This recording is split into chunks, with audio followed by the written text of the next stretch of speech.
یا اللہ، یا محمد، یا علی، یا فاطمہ، یا حسن، یا حسین، یا وارث، اللہم صلی علی محمد وعلی آل محمد وبارک وسلم۔ یہ شجرہ عالیہ وارثیہ ہے، ان میں اسم اللہ ذات ہے اور باقی اسم اعظم ہیں اللہ پاک نے اپنے موجز نظام و کلام سے انبیاء علیہ السلام کی تصدیق فرمایا ہے۔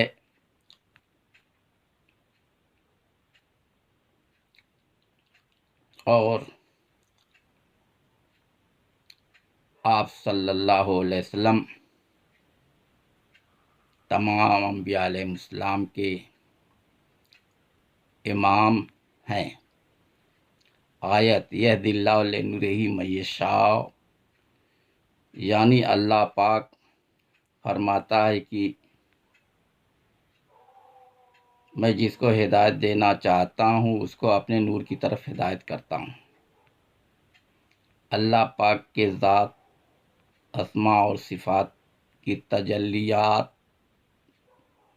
بے شمار ہیں۔ الا اللہ معرفت کا کلام ہے، یہ جس کو بتاتے ہیں وہ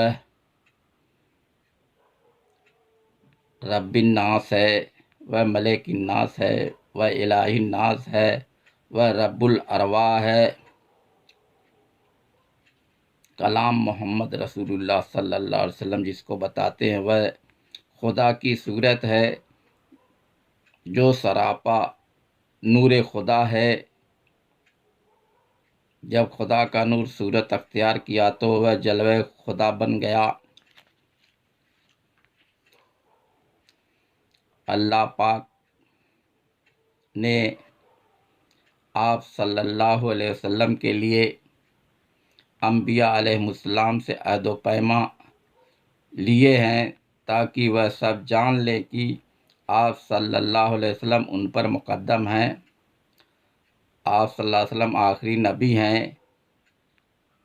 آپ کی عظمت شان اور رفعت مقام پر غور کریں تو آپ صلی اللہ علیہ وسلم سردار انبیاء اور امام الرسل ہیں۔ آپ صلی اللہ علیہ وسلم کو فقر کے سبب سے تمام انبیاء علیہ السلام پر فضیلت حاصل ہے۔ آپ صلی اللہ علیہ وسلم خالق اور مخلوق کے درمیان برزخ کبریٰ اور وسیلہ ہیں۔ آپ صلی اللہ علیہ وسلم کے اہل بیت اور آل وسیلہ ہیں، جن کے وسیلے سے آپ صلی اللہ علیہ وسلم تک رسائی ہوتی ہے۔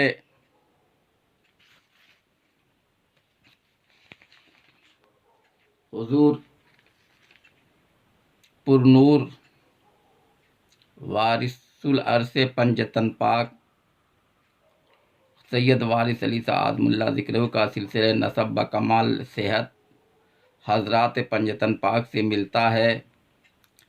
پنجتن پاک و ذات محمود صفات ہستیاں ہیں جن سے سلسلہ عشق جاری و ساری ہوا۔ سلسلہ عشق کے مجدد اور فقیر حضور انور وارث پاک ہیں۔ امام ہو یا مجدد، اس کو سلسلہ جاری کرنے کا استحقاق حاصل ہے۔ حضور انور وارث پاک نے طریقہ وارثیہ کی بنیاد رکھا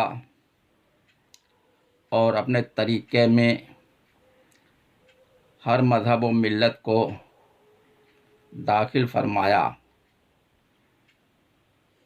حضرت جنگلی سوارسی نے گلزار وارث میں حضور انور وارث پاک کی شان میں یہ لکھا ہے: جو وارث علی کا ہوا یہ ظہور، تیری معرفت کا مسلم ہے نور، یہ وہ ہے خدایا تیرا نور خاص، ہوا تھا محمد میں جس کا ظہور، علی کا ہے وارث نبی کا ہے نور، بنی فاطمہ سے ہے اس کا ظہور، نبی و علی کا ہے جو سلسلہ، وراثت میں ہے خاص اس کو ملا۔ حضور انور وارث پاک اوصاف فقر و عشق سے موصوف ہیں، انہی کے لحاظ سے آپ کا لباس ہے، اور آپ ایک واحد فقیر احرام پوش ہیں جو 72 سال تک احرام کی وضع میں رہ کر بیعت و ہدایت کا سلسلہ جاری و ساری کیا۔ آپ آفتاب فقر ولایت ہیں، آپ کی روشنی سے اندھے قلوب روشن ہوئے اور ہوتے ہیں۔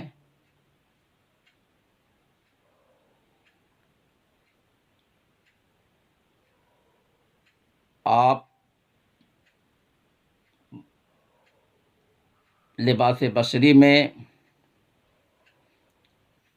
86 سال زندگی بسر کر کے احرام کی وضع میں وصال کیا۔ آپ نے 14-15 سال کی عمر شریف میں جس عنوان سے پہلی مرتبہ احرام باندھا، اسی عنوان سے تادم وصال احرام باندھے رہے۔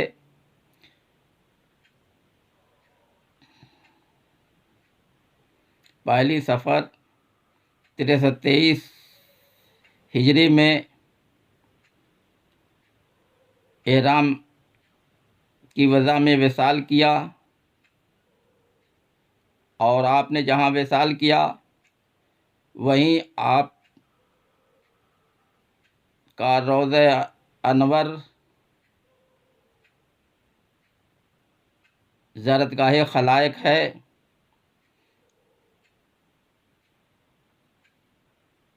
حضور انور دیواں شریف کی سرزمین پر لباس بصری میں 1238 ہجری میں تشریف لائے۔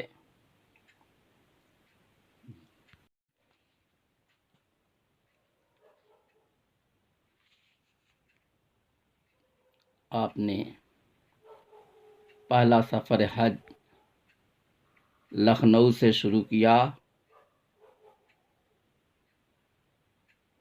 اور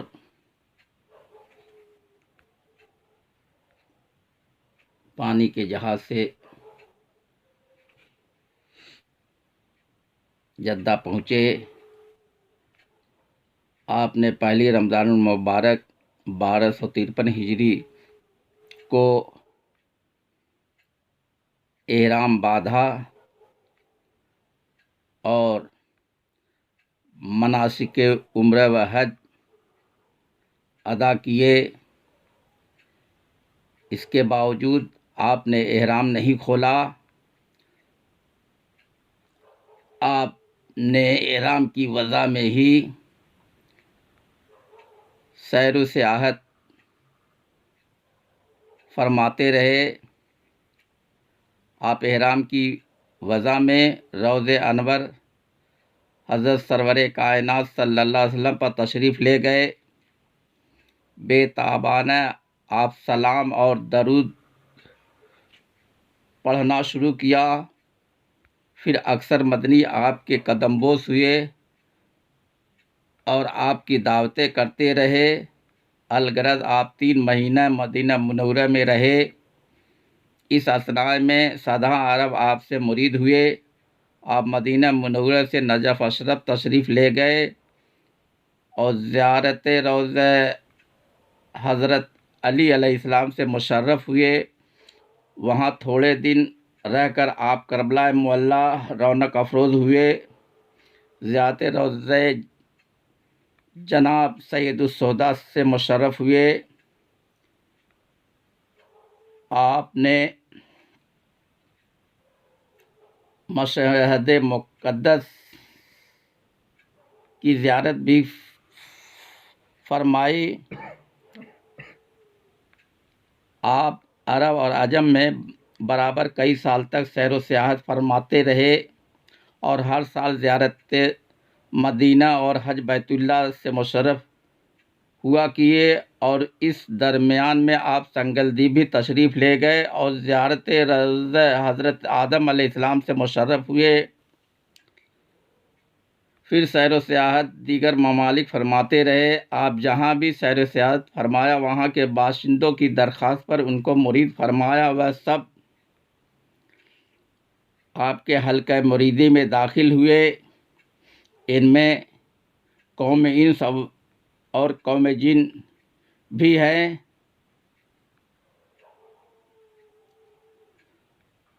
وہ سب آپ کی صورت کے پرستار تھے۔ ان سب کی ہدایت فرمائے۔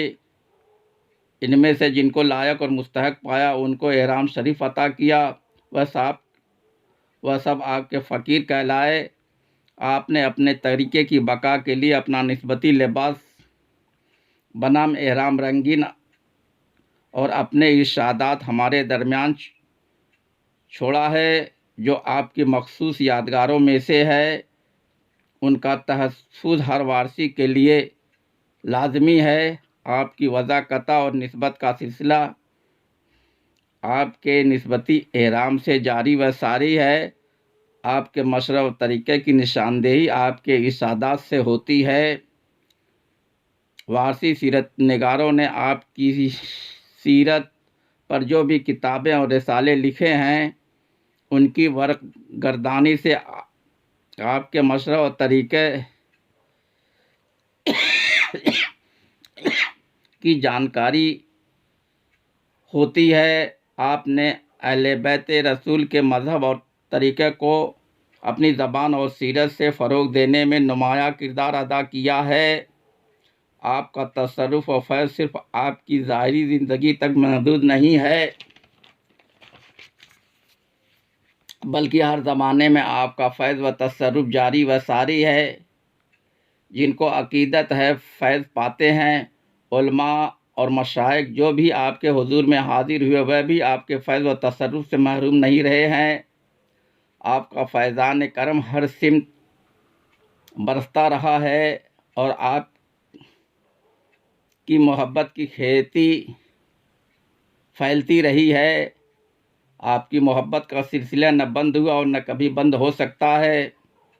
آپ کا فیض بحیثیت پیر، فقیر اور سید جاری و ساری ہے۔ یہ فیض کا سلسلہ نہ بند ہوا اور نہ کبھی بند ہو سکتا ہے۔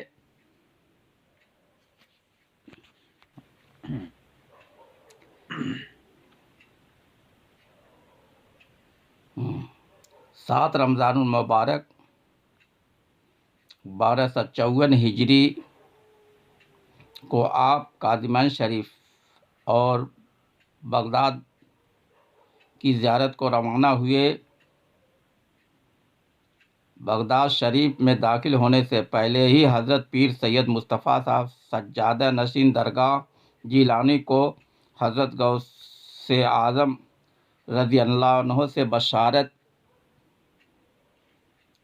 ہوئی کہ ہندوستان سے ہمارے خاندان کا روشن چراغ آ رہا ہے، اسے زرد رنگ کا احرام پیش کیا جائے۔ نام اس کا وارث علی ہے۔ صاحب سجادہ نے جیسے ہی حضرت غوث اعظم کا حکم سنا جلدی سے 2 احرام زرد رنگ کے بنوائے اور آپ کی آمد کا انتظار کرنے لگے۔ جب بغداد شریف میں آپ کا ورود مسعود ہوا تو حضرت سجادہ نشین صاحب نے آپ کا بڑے پرتپاک انداز میں استقبال کیا اور خانقاہ عالیہ میں ٹھہرایا، اور وہ دونوں احرام نظر گزارے۔ یہ خاص معاملہ دیکھ کر حاضرین محفل میں سے بعض نے حضرت سجادہ نشین صاحب سے سوال کیا کہ حضور سب کو تو خرقہ و دستار عطا فرماتے ہیں، مگر آپ کو زرد رنگ احرام پیش کرنے کا کیا سبب ہے؟ اس پر انہوں نے جواب دیا کہ ہم دستار اپنی مرضی سے دیتے ہیں، مگر حضرت حاجی صاحب کو احرام شریف خاص حضرت غوث اعظم دستگیر رضی اللہ عنہ کی مرضی سے نظر ہوا ہے۔ ایسا ہی حکم تھا جس کی تعمیل کی گئی۔ آپ مناسک حج ادا کرنے کے بعد بیت المقدس تشریف لے گئے، وہاں انبیاء علیہ السلام کے مزارات مقدسہ کی زیارت کی۔ اس کے بعد افریقہ کی سیاحت کے لیے تشریف لے گئے۔ سیاحت کے بعد آپ نے آ کر پھر حج کی سعادت حاصل کی۔ غرض کی یہ سیر و سیاحت کی تمام مدت میں حج کا فریضہ ادا کرتے رہے۔ حجاز مقدس کے پہلے سفر میں 4 مرتبہ حج کرنے کے بعد آپ جہاز کے ذریعے سے بمبئی پہنچے اور یہاں سے اندور، اجین، ٹونک، اجمیر شریف ہو گئے اور دہلی وغیرہ ہوتے ہوئے 1841 عیسوی میں لکھنؤ تشریف لائے۔ یہاں ایک ہفتہ قیام فرمانے کے بعد دیوان شریف آ کر رونق افروز ہوئے۔ پہلے تو ننگے سر، ننگے پاؤں اور احرام پوش فقیر کو دیکھ کر لوگ پہچانے نہیں، لیکن بعد کو شہرت ہو گئی کہ مٹھن میاں حج کر کے احرام پہنے ہوئے آئے ہیں۔ چنانچہ سب کو خوشی ہوئی، عزیزوں نے دعوتیں کیں۔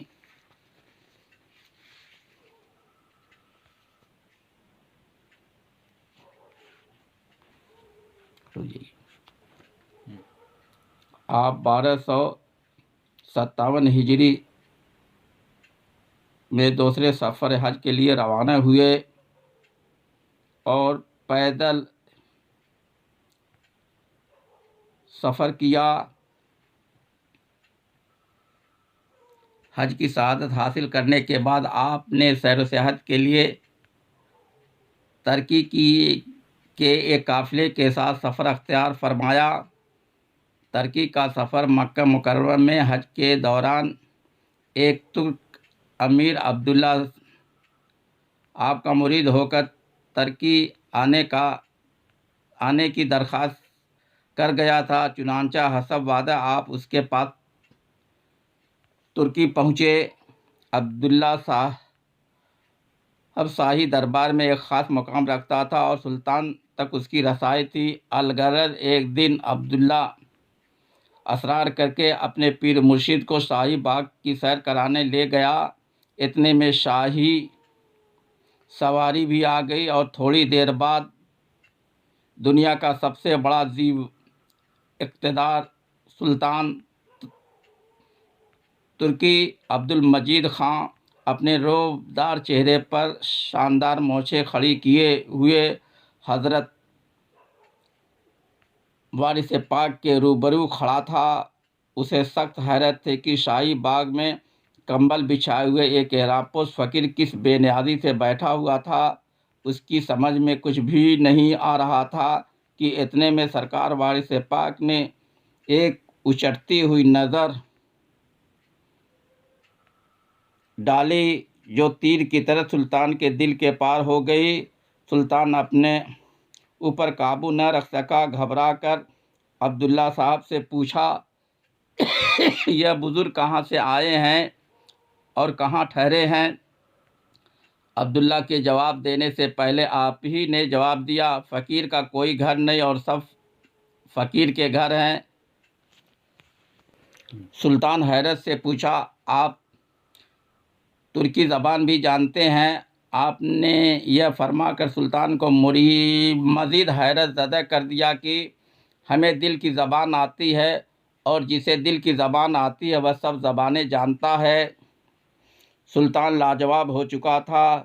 سب امیر، وزیر، مصاحب اور غلام حیران و پریشان ہو کر ایک دوسرے کی طرف دیکھ رہے تھے اور سوچ رہے تھے کہ کس پائے کا فقیر ہے جس کے سامنے عرب و عجم کا سب سے زیادہ طاقتور سلطان بے بس اور مجبور کھڑا ہوا ہے۔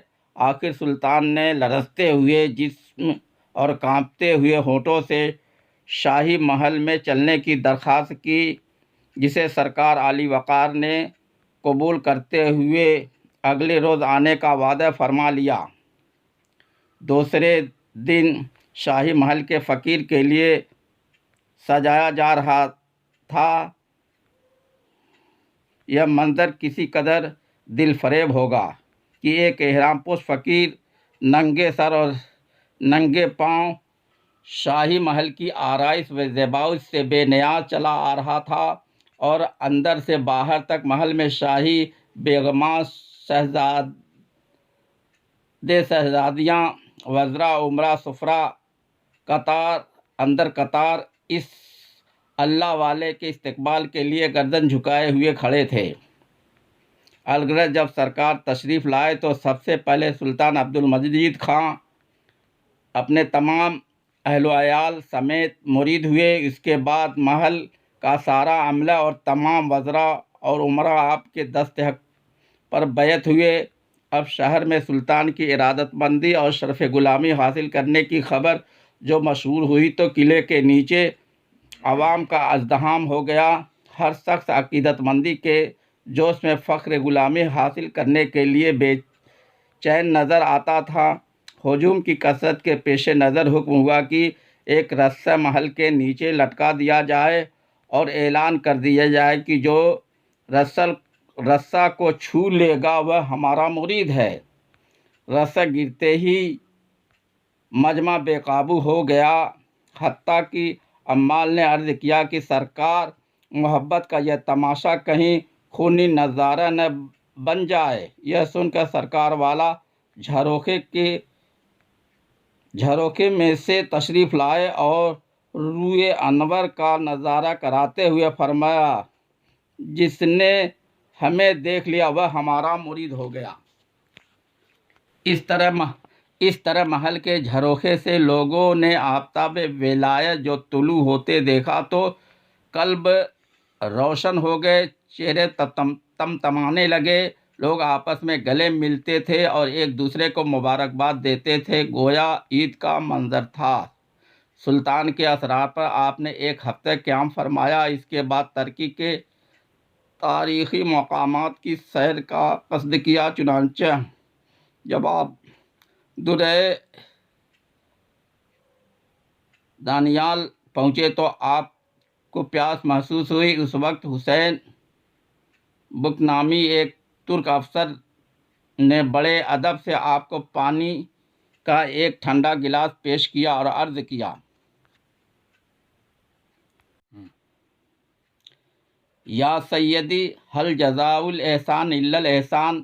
پانی پی کر جو آپ نے اسے دیکھا تو اسی ایک نظر کرم سے اس کے دل کی دنیا بدل ڈالی۔ دیکھتے ہی دیکھتے حسین بک رومی شاہ بن گیا، اور وہ اس طرح کی وہ درے سے دیوہ شریف آئے اور سرکار سے احرام پا کر رومی شاہ کے خطاب سے نوازے گئے۔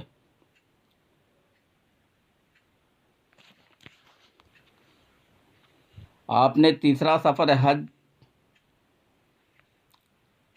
1260 ہجری میں شروع کیا۔ حج ادا کر کے آپ ایک ایرانی قافلے کے ساتھ آخری ذی الحجہ کو ایران تشریف لے گئے۔ یورپ میں تبلیغ روحانیت ایران کا دورہ ختم فرما کر آپ اپنے ایک عقیدت مند محمد عارف کے ساتھ روس کی سیاحت پر روانہ ہو گئے۔ یورپ میں آپ سے پہلے کسی صوفی درویش نے آپ کی طرح تبلیغ روحانیت کے لیے سیاحت نہیں کی۔ یہ تمام سفر آپ نے پیدل طے کیا۔ دوران سفر راستے میں ملنے والے عیسائیوں کو آپ نے توحید کا سبق پڑھایا۔ اس طرح جب آپ جرمن پہنچے تو وہاں پرنس بسمارک کو آپ سے والہانہ عقیدت ہو گئی۔ اس نے آپ کی میزبانی کی عزت حاصل کی۔ چنانچہ پٹنہ ہائی کورٹ کے جج سید شرف الدین صاحب تحریر کرتے ہیں کہ یورپ سے اپنی تعلیم ختم کر کے جب میں وطن واپس آیا تو سرکار وارث پاک کی خدمت میں حاضر ہوا۔ وہاں میری سیاحت یورپ کا ذکر چل نکلا۔ اس وقت مجھے معلوم ہوا کہ قریب سارا یورپ سرکار کا روضہ ہوا ہے۔ روم، روس، جرمنی وغیرہ ممالک خوب دیکھے بھالے ہیں۔ چنانچہ اس سلسلے میں سرکار نے مجھ سے دریافت فرمایا، کیا بسمارک سے ملاقات ہوئی ہے؟ میں نے عرض کیا کہ بڑے آدمی ہیں، دیکھا ضرور ہے لیکن ملاقات نہیں ہوئی ہے، مگر حضور انہیں کیسے جانتے ہیں؟ فرمایا ہم ان کے مہمان رہے تھے، بہت اچھا آدمی ہے۔ اس کے بعد شہزادہ ملاں کے بارے میں سوال فرمایا۔ میں نے عرض کیا تصویر تو دیکھی ہے مگر ملاقات نہیں ہوئی ہے۔ اس کے علاوہ وہ سرکار والا شہزادہ سوریا کی بہت تعریف کرتے تھے اور انداز کلام سے صاف ظاہر ہوتا تھا کہ وہ آپ کا مرید ہو چکا تھا۔ پھر سرکار نے کسی اور شہر کا نام لے کر پوچھا، بیرسٹر تم وہاں بھی گئے تھے؟ میں نے عرض کیا گیا تھا۔ فرمایا کہاں ٹھہرے تھے؟ عرض کیا ہوٹل میں۔ فرمایا اس ہوٹل میں جو گرجا کے پاس ہے؟ عرض کیا جی ہاں۔ اس کے بعد آپ نے فرمایا ہم بھی وہاں گئے تھے اور وہاں کے رکن اعظم میر بسن کے یہاں 3 روز تک مہمان رہے تھے۔ لوگ وہاں کے بہت خلیق تھے۔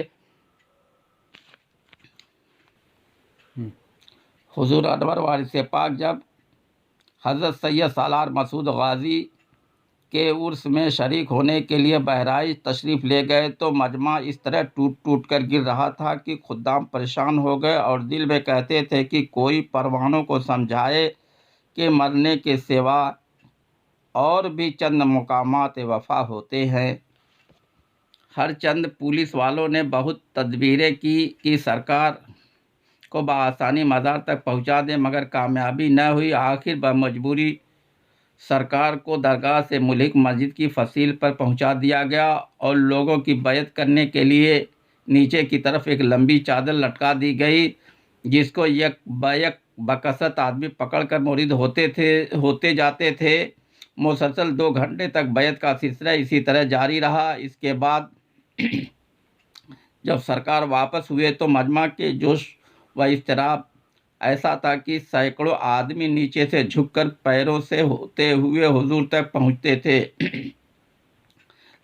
اسی طرح جب سرکار والا پہلی بار دربھنگہ تشریف لے گئے تو ایک وارثی مجذوب درویش جو آبادی کے باہر رہا کرتے تھے 3 روز قبل خلاف عادت شہر میں آئے اور اونچے نیچے ٹیلوں پر کھڑے ہو کر کہنے لگے یہاں تاشے بجیں گے، یہاں روشنی ہوگی، جا بجا یہی کہتے پھرتے تھے۔ جب نواب صادق علی صاحب کی کوٹھی کے شاندار فاٹک پر پہنچے تو بولے کہ یہ فاٹک آدمی ڈھکیل دیں گے۔ چنانچہ ایسا ہی ہوا کہ سرکار کی آمد کی خوشی میں وہاں کے رؤسا نے بڑا اہتمام کیا، جگہ جگہ روشنی کرائی، نوبت بجوائی۔ جس وقت سرکار عالی وقار شہر میں داخل ہوئے تو 1 لاکھ کا کثیر مجمع دیدار کے لیے اکٹھا ہو چکا تھا۔ اب وہ مجذوب درویش یہ صدا لگا رہے تھے شہر کا قلب الٹ جائے گا، اگر اب نہ الٹا تو کب الٹے گا؟ اور پھر واقعی شہر کا قلب الٹ گیا۔ چنانچہ جب سرکار والا نواب کی کوٹھی میں تشریف لائے تو زائرین کی ریل پیل سے کوٹھی کا فاٹک گر گیا۔ عوام نے بہت چاہا کہ سرکار آرام کر لیں مگر اس وقت اندازہ ہوا کہ یہ کشش روحانی ایسی چیز نہیں جس سے کوئی طاقت روک سکے۔ اس طرح وہاں تقریباً 1 لاکھ آدمی آپ کے سلسلہ عالیہ میں داخل ہوئے۔ حضور انور وارث پاک نے کروڑوں مسلمان، لاکھوں ہندو، ہزاروں یہودی، عیسائی، پارسی، سکھ وغیرہ کو مرید فرمایا۔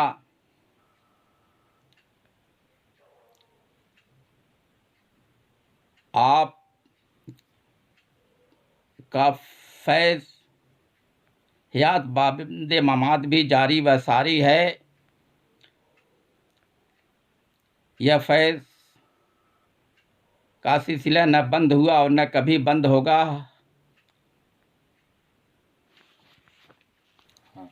آپ نے فرمایا محبت کرو اور فرمایا کسی کے آگے ہاتھ نہ پھیلاؤ،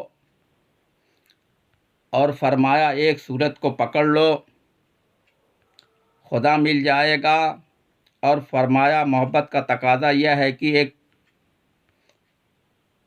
صورت کو پکڑ لو، یہی دنیا میں، یہی مرتے وقت، یہی قبر میں، یہی حشر میں ساتھ رہے گی، اور فرمایا کہ مخلوق خدا سے ہمدردی اور اچھا سلوک کیا کرو، صرف اس خیال سے کہ یہ خدا کے بندے اور اس کی صنعت کی یادگار ہے۔ اس عمل سے تم کو خدا کی محبت نصیب ہوگی، اور یہی تصوف کی اصل ہے۔ یا وارث یا وارث یا وارث۔